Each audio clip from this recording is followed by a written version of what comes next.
guys, it's Chris here. I want to talk to you about dry camping and boondocking and give you over 20 tips of things that we do, practical things that will help you when you dry camp or when you're out boondocking. So the first thing I want to talk about is, what is dry camping? Dry camping is essentially camping without hookups. Boondocking is the same exact concept, except with boondocking we tend to think of it as being out in the middle of nowhere in a beautiful place, a desert, a beach, the forest, and so you could be virtually anywhere and you're self-contained. And so that's the idea of dry camping, is that you have everything you need. You have your power, you have your water, you have your sewer, you have your food, you have everything you could possibly need, so you're not relying upon hookups. Let's talk about where you can dry camp. A lot of times you'll actually dry camp where you'll be paying for camping in a place like a national park.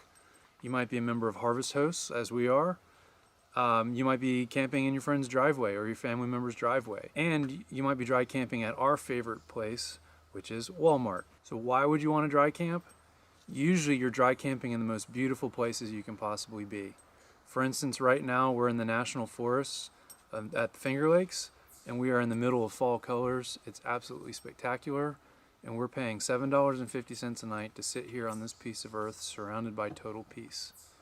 We've dry camped in the Grand Canyon, in Glacier National Park. We've dry camped throughout beaches on Baja, Mexico. We have had amazing experiences dry camping where we paid to actually be in places where we were totally surrounded by beauty. And that's usually the number one reason why you're going to want to dry camp. Another big important reason to dry camp, of course, is to save money. A lot of times you're not actually paying to camp where you're going to stay. So for instance, with your Harvest Host membership, you're paying annually for that, so when you go to stay each night, you're staying basically for free on someone else's property. Or you're staying at your friend or your family member's property, or you're camping out in BLM land on the West Coast, or a national forest, or you're just getting out and away from things, and you're camping for free. So that's another great reason to be totally equipped to dry camp. We love dry camping, and we're going to share with you some of the tips and tricks that we've used over the years to have a great experience no matter where we are. So the first tip and most important thing about dry camping is actually counterintuitive to the name itself, and that is making sure that you have water. You want to have as much water as you possibly can for as long as you possibly think you'll be out there, and some. So make sure that your holding tank is full. If you have jerry cans, make sure that you fill those up. Even your water bottles, if you have a chance to fill up water bottles that you use daily, just go ahead and fill up everything, because you want to have as much water as you possibly can. The second tip is to do the opposite of that, and that is to make sure your tanks are completely empty. Empty your gray tank and your black tank at a dump station. Do that at the very last minute if you can. So when we're boondocking, or dry camping, we always like to find a dump station either the night before we're going to go out and dry camp, or on our way actually driving out, we'll look for a dump station so that we can make sure our tanks are completely empty. The third thing you're going to want to do is make sure that your propane is topped off. We rely heavily on propane for all of our appliances, so we make sure that we always have at least one tank full. When we're boondocking, because we have two separate tanks, we make sure that we have both tanks completely full. That way we're starting off our trip with the ability to run everything that we need to cook. If we need to run a heater, if it's cold, we've got the propane for our heater. We're able to run our refrigerator and our stove and our oven and our hot water heater if we were to need it. So making sure you have your propane topped off is important as well. The last thing, and probably my favorite, is to stock up on food. We usually make that one of our trips as well. When we know that we're going to be dry camping for a while, we'll stop and we'll load up on groceries. We'll make sure we have everything that we need, plus all the things we really, really enjoy. If you can pre-make your food, it also helps, because once you are dry camping, we'll talk about this, but you won't have all the energy and all the water that you would for washing dishes and cooking and preparing things. So if you can cook a couple meals in advance, that's a bonus tip as well to get you started on your dry camping. Let's talk about the next tip, which is really all about conserving the things that you have. The first is that you're going to want to conserve your water. How can you conserve your water? There's a variety of different ways. One is just simply to use as little of it as you absolutely need. So if you're washing dishes, which you may need to do or you will need to do, use as little water out of the sink as possible. Another thing that you can do is you can actually capture the water using a small plastic container so that you're not putting that water into your gray tank. That's important because you want to keep as much space in your gray tank as possible. When you get done washing, if you're using biodegradable soap, which we recommend, you're able to then go outside and pour the water in a responsible place where you're not putting it into your gray tank and you're not taking up space. Obviously, never do that with your black tank. Never dump either your gray tank or your black tank when you're dry camping or boondocking, no matter where you are. You also are probably going to skip a shower or 2 or 3 or 5 when you're dry camping.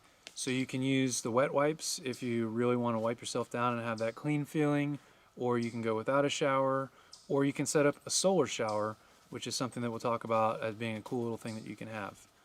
We actually have a outdoor shower with our RV, so we can use water from our holding tank, but it'll go outside so that the water again is not going into our gray tank, it's just dripping down into the ground. If you don't have a solar shower, you don't want to invest in an outdoor shower, you can use something as simple as a 1-gallon jug, and that way you know exactly how much water you're using as you rinse down. Sounds basic, but it can go a long way for you if you're trying to conserve the water. The next tip for conservation is conserving your power. When you're not plugged into shore power, you are limited to the size of your batteries and your ability to restore energy into those batteries. So you want to make sure that you're reducing the amount of draw on the batteries, as well as having a way to stock them up or refill them, which is usually in the form of solar or a generator. You can also, of course, run your vehicle if you need to recharge the batteries as well, but the idea of conserving power is just as important as conserving water. So what are some other tricks to conserve power? Of course, turn off the things that you aren't using. Turn off the lights if you don't need them. Turn off any fans if you don't need them. On the contrary, you can use headlamps. We always have a headlamp and some small flashlights around. You also can have little mini USB fans, which we absolutely love. You can charge them, they're low energy. You can charge them and you can use those to carry with you if you need to fan down. You can also take advantage of the shade and spend as much time as you can outside. If you have an awning, it's great because you can pull out the awning and sit underneath there. If there's a breeze, you get the cool breeze. But that way you're not sitting inside running your fan or running your air condition if you're used to running your air condition. Another thing you're going to want to do is be very responsible with your waste and minimize it as much as possible, especially when you're camping in a national park or somewhere outdoors where you're away from the ability to throw things away.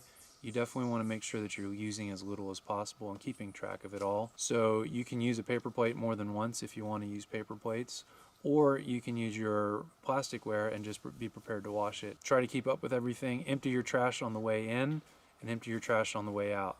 So you're not leaving any trash behind, you're not burning the trash in a fire, you're not burying it, you're not just leaving it behind you. That's an important thing because you're sure to camp in places where you see that people aren't picking up after themselves. And that's definitely something you don't want to do when you're dry camping. So now I want to talk about 11 things you're going to want to have when you're dry camping. You're going to want to have a cute, adorable puppy, just because why not? We have 2 of them, and they make us happy no matter where we are, but especially dry camping. The next thing you're going to want when you're dry camping is solar power. You do not have to have solar power. There are ways around it, especially if you're not going to be dry camping for longer than a day, maybe 2 days. You can live off of your auxiliary battery, maybe a spare battery, even you running your vehicle to use the alternator to recharge your batteries. But solar makes it so much easier because most of the time you're camping where you're going to have enough sun to constantly replenish your batteries. We love our solar system. We love the Renogy products that we use, but they're not mandatory. It's definitely something that you want to consider if you plan on doing a lot of dry camping and a lot of boondocking. Leading into the next thing that you're going to want is a generator. Some RVs, your RV may have a built-in generator. All you have to do is press a button and fire it up. Others, you may want to take a generator and have it with you. You can have gas-powered generators. You may have a propane generator. Right now, we're actually camping in the forest, so we get very little sun. So our solar power is not as efficient as it would be if we were out in the desert somewhere or along the beach. So having a generator is great because we can fire it up and we can recharge our batteries. We can run all the things that we need to run, all the batteries we need to recharge, and we don't have to worry about running out of power. Along with both your solar and your generator, of course, you're going to want to have an inverter, especially if you have things that you need to run off of AC electrical appliances. So in our case, we're constantly taking pictures, we're constantly taking video, we're using batteries, we're also working a lot of the time, so we need to recharge our electronic devices. So you want to have an inverter to be able to run all those devices if you're doing more than just sitting in a chair enjoying the scenery that's around you. Another optional thing that's great with dry camping and boondocking is having a cell booster. We have a WeBoost cell booster, and it literally gives us an extra 2 bars of cell service most places that we go, which means we're able to stay connected even if you want to get off grid, which is a lot of the reason why you want to go dry camping or boondocking. If you want to get off grid, it's still safe to make sure that you have cellular service, because if something happens, if you get stuck, if you're broken down, of course, the farther away you go from people when you need help, it's great to be able to have that cell service to reconnect. So that is an optional thing to have, but it's definitely something that we have, that we use, and we use it on a regular basis. On the water side of things, you're going to want to have jerry cans that you can fill up with water. We have a really cool system of keeping fresh water where we have our holding tank. Then we have 2 5-gallon containers of fresh water that we keep inside our camper to drink. And then we also keep at least 1 5 to 7-gallon container outside that we use for washing our dishes, for filling up our solar shower, for just doing miscellaneous things, for dog water and so forth. Having jerry cans is great because you're able to keep more water, which means you're able to stay out longer wherever you are. You may also want to invest in a solar shower. They can be simple as a gallon container. If you paint it black, or you have a dark colored one and you leave it in the sun, it'll actually warm up during the day, so you can have a warm shower. Or you can buy any number of solar showers. Of course, that's only if you plan on showering, but a lot of the times when we're dry camping and boondocking, we're going to be off in places where we're going to go hiking and exploring, and it's nice to be able to rinse down. Another thing for conserving water is having that collapsible bin, or just simply a plastic bin that fits in your sink, so you can use your sink to wash the dishes, but you're collecting the water in your bin. Or you can wash your dishes outside. Using the collapsible bin, of course, is important because you're able to save the space by having it collapse down when you're not using it, and then when you get to where you're going to be dry camping, you open it back up. For convenience, again, not necessary, you can have body wipes. These are becoming more and more popular, where you just wipe yourself down with these little wipes so you feel fresh and clean. I don't like them, but we do carry a pack just in the event that we're out for a long period of time. Another optional item for convenience, but something that we use constantly, is a headlamp. As soon as night comes and it gets dark, we'll often switch to our headlamps when we're boondocking or dry camping to save our energy. And then, of course, as we're out and about, there are no lights when you're not in a campground, you're not in a city or a town. You may be in a place like we are now where there's absolutely no light at night. It's pitch black, and it's great to have a headlamp or a small flashlight. Final thing that you may want to have are the little USB fans that you can charge using a USB charger, and then they'll run for usually 4 or 5 hours on a low to moderate setting, and they're very inexpensive, simple to keep around. They're small, they don't take up space, but they pack a punch when it comes to actually keeping cool. So you can pick your spot inside, outside, wherever you would normally be, and you can run these USB fans instead of running your overhead vent in your RV.